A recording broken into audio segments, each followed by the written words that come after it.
Hello les femmes accomplies, je suis très heureuse de vous retrouver aujourd'hui pour parler réseau professionnel. On va voir ensemble comment faire pour développer notre réseau professionnel parce que c'est fondamental. J'en ai parlé dans une vidéo précédente et donc je voulais faire une vidéo vraiment dédiée à cela pour vous expliquer comment faire de manière très très simple pour développer votre réseau puisque plus vous avez un réseau fourni, plus vous aurez d'opportunités, de soutien et c'est incroyable de voir à quel point le réseau professionnel peut être porteur, nous apporter de la confiance au quotidien. On a tendance à penser que, bah, on est seul ou voilà, on a notre conjoint, notre famille proche, nos amis proches, et puis le boulot, qui est un peu un gap entre les 2. Et en fait, développer son réseau pro, ça nous crée une espèce de, bah, de passerelle entre nos 2 mondes, vie pro, perso et ça fait quelque chose de beaucoup plus, souple et on va pouvoir aller chercher, énormément de choses positives à travers ce réseau. Donc vraiment ne sous-estimez pas ça. C'est vrai qu'on peut se dire: «Ouais, mais c'est bizarre et tout». Non, c'est maintenant c'est normal. Développer son réseau. J'ai encore des clientes qui me disent donc à l'académie, hein, dans la Ster Academy que j'ai créée, qui me disent: «Ouais, mais non, je demande pas trop les gens en contact». Mais pourquoi? Bah, je sais pas, je veux pas les déranger. Mais si on prend LinkedIn, c'est fait pour ça. C'est fait pour développer son réseau. Donc c'est juste normal de demander des gens en contact. Donc évidemment, on ne va pas aller saouler les gens en les demandant en contact, en voulant leur vendre un truc, dans le premier message. C'est pas ça, on ne veut pas être, lourde. Mais développer son réseau, c'est quand même la base pour LinkedIn. Donc aujourd'hui, première chose très importante et avant ça, je vous rappelle que vous pouvez bénéficier d'un bilan personnalisé quand même, c'est super important. Si vous avez envie de faire le point sur votre situation avec un membre de mon équipe, il vous suffit de remplir le questionnaire, hein, c'est une candidature. Vous cliquez sur le lien sous cette vidéo dans la description, vous remplissez le questionnaire et si votre profil match avec ce que l'on fait nous à l'académie, eh bien on vous propose de prendre rendez-vous pour faire ce bilan sur votre situation et mettre en place avec vous un plan d'action. Donc vraiment allez-y parce que ça va énormément vous aider.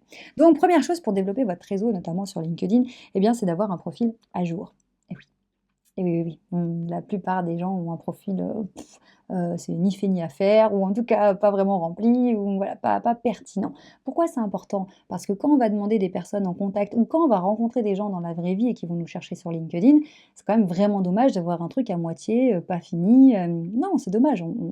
Il faut mettre toutes les chances de notre côté pour avoir des super relations, des opportunités et cetera. Donc une photo à jour évidemment. Alors je vous passe, le côté, une photo, qui soit éclairée, qui soit de bonne qualité et qui fasse professionnelle, hein, donc ça c'est bon. Une bannière, si vous ne savez pas faire une bannière, vous n'êtes pas graphiste dans l'âme, il suffit d'aller sur, le site Canva. Canva qui est gratuit, il y a plein de modèles de bannières, vous en choisissez un, vous changez deux trois bricoles et ça y est, vous avez votre bannière, d'accord? Donc ça ne demande pas grand chose d'avoir un profil qui fasse professionnel, voilà.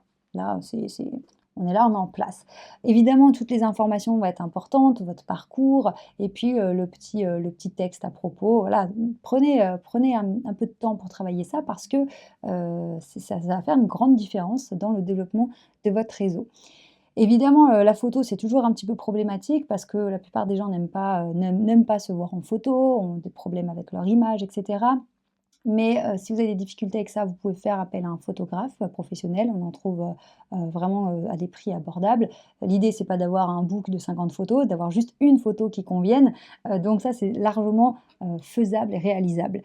Donc vraiment, ça, c'est important d'avoir un profil à jour et de se donner un petit peu de mal pour le faire. Le deuxième point important, c'est de connaître votre objectif. Pourquoi vous voulez développer votre réseau? Est-ce que, vous avez besoin de connaître des personnes qui ont, la même fonction que vous, les mêmes postes que vous pour savoir un peu leur actualité, s'il y a des nouvelles choses à connaître et cetera? Ou alors vous avez besoin de visibilité parce que vous cherchez des clients? Est-ce que, vous avez, besoin de vous sentir, voilà, soutenu, sur certaines problématiques? Enfin, c'est quoi votre objectif? Pourquoi vous voulez développer votre réseau? En sachant pourquoi, ça va vous aider parce que vous allez, savoir qui vous avez besoin de contacter. Parce que ce qu'il faut savoir, c'est que sur LinkedIn, il y a une barre de recherche.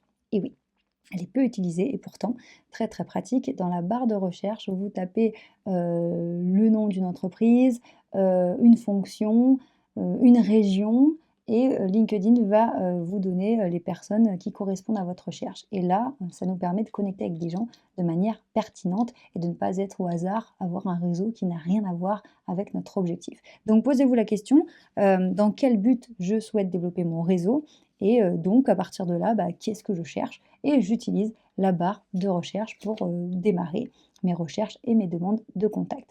Alors, très important, c'est de ne pas avoir peur de demander des gens en contact, de la même façon que quand on est sur des événements en présentiel, ne pas avoir peur, d'aller parler aux gens. Pourquoi?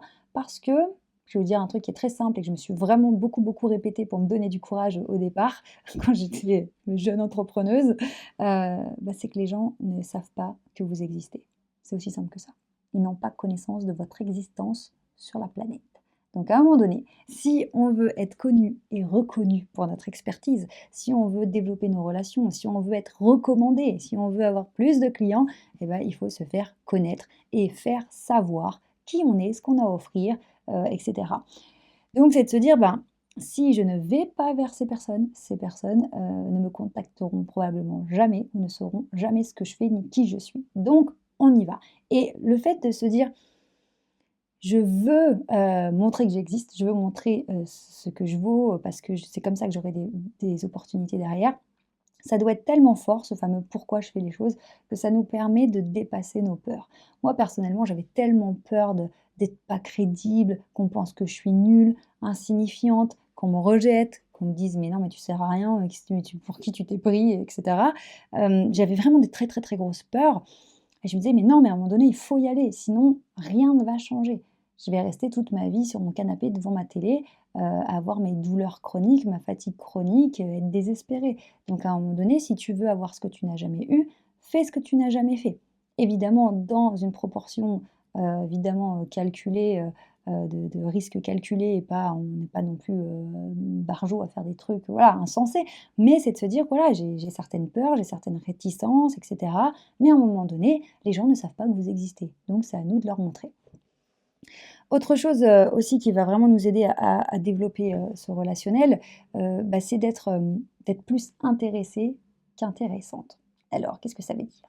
Souvent quand, on a peur de ne pas arriver à entretenir une conversation, ou qu'on a peur de parler aux gens et cetera, on a cette pression, on se dit: «Il faut que ce soit intéressant ce que je raconte, il faut que la personne pense que ce que je fais c'est super, que c'est passionnant», et donc ça nous met une pression de dingue. Ça veut dire que tout ce qu'on fait, ce qu'on dit doit être génial. Et en fait, c'est complètement, l'inverse qui se produit dans la vie. Les gens adorent, adorent qu'on s'intéresse à eux. Ils adorent qu'on leur pose des questions, qu'on soit curieux, qu'on s'intéresse. Donc l'idée, c'est de garder en tête: «Je vais être plus intéressée qu'intéressante» et ça fonctionne dans la vraie vie, mais ça fonctionne aussi sur les réseaux et d'être dans dans cet élan de partage, et pas toujours être dans, demander des faveurs, demander des services, être opportuniste en fait. Et là, ça change tout parce que finalement, on est, dans quelque chose de beaucoup plus, authentique et dans des vraies relations qui sont intéressantes et parfois on pourrait se dire: «Ouais, mais parler aux gens, c'est une perte de temps parce que, il faut que j'avance et cetera». Mais parler aux gens, c'est là aussi où ça permet d'avoir des retours d'expérience, d'avoir de nouvelles idées, d'avoir des visions différentes, de nous changer notre point de vue et c'est extrêmement enrichissant. Et donc vraiment de ne pas avoir peur, d'aller parler à des gens qui ont plus d'expérience ou qui ont fait ce qu'on aimerait faire, même s'il y a pas de but de recrutement ou de vente derrière, ça n'a pas de prix, en fait. Et le nombre de choses que j'ai apprises, moi, sur le terrain, juste en discutant avec des gens et en étant curieuse, et vraiment, intéressée, mais de manière sincère, c'est inestimable. Parce que l'expérience de quelqu'un, ça peut nous faire gagner, 10 ans de galères et d'échecs. Donc vraiment, c'est de se dire: je vais être plus intéressée qu'intéressante, je vais être curieuse». Puis il y a aussi cet autre, conseil qu'on peut donner, c'est d'être, sur le réseau, en tout cas, être dans un côté plus de partage. Voilà, tu sais, je vous partage un article, si on se sent pas, d'écrire une publication, c'est simplement de republier un article qui est intéressant, de dire: «Voilà, pour les personnes qui sont en poste comme moi, tel truc, ça peut vous aider». Très simple, faire très simple, mais être dans quelque chose, de l'ordre du partage, de l'aide, de l'entraide et là, ça va, propulser, un développement de réseau qui est riche, qui est intéressant et avec des personnes aussi qui sont là vraiment pour, les mêmes choses et qui ont les mêmes valeurs. Dernier conseil, cinquième conseil, c'est d'entretenir ces relations évidemment. L'idée, c'est pas juste de connecter avec le plus de monde et puis de laisser ça, voilà, mourir à petit feu. L'idée évidemment, c'est d'entretenir. Donc comment on fait pour entretenir? Bah, de temps en temps, on demande des nouvelles ou on peut inviter des personnes, à un événement, que l'on organise ou auquel on va se rendre. On dit: «Bah, voilà, tiens, je vais à tel salon, tel événement, si ça t'intéresse, ça sera sympa de se croiser là-bas». C'est aussi de mettre un petit like sous une, publication, de mettre un petit commentaire. Ça mange pas de pain, c'est gratuit, ça prend 10 secondes et ça permet d'entretenir le lien. Pourquoi c'est important aussi, sur le plan des opportunités? Parce que quand on entretient une relation, quand il y a une opportunité, la personne va penser à nous parce qu'on est encore fraîche, dans son esprit. Et là: «Bah oui, tiens, mais je lui ai parlé la semaine dernière. Bah attends, je te donne, ses coordonnées, contacte-la de ma part». Voilà, c'est ça, c'est ce qui fait que quand on entretient notre réseau, on est active, bah, on montre aussi qu'on est là et qu'on est dispo, en tout cas, parce que si on lance des trucs et qu'on disparaît des radars, bah, les personnes ne sauront pas si on c'est encore d'actualité, si on est toujours dans, telle activité, si ça pourrait encore nous intéresser parce que ça fait 2 ans qu'elles n'ont pas eu de nos nouvelles ou, aucune, enfin rien quoi, donc bon finalement on va peut-être penser à quelqu'un d'autre qui a l'air plus actif.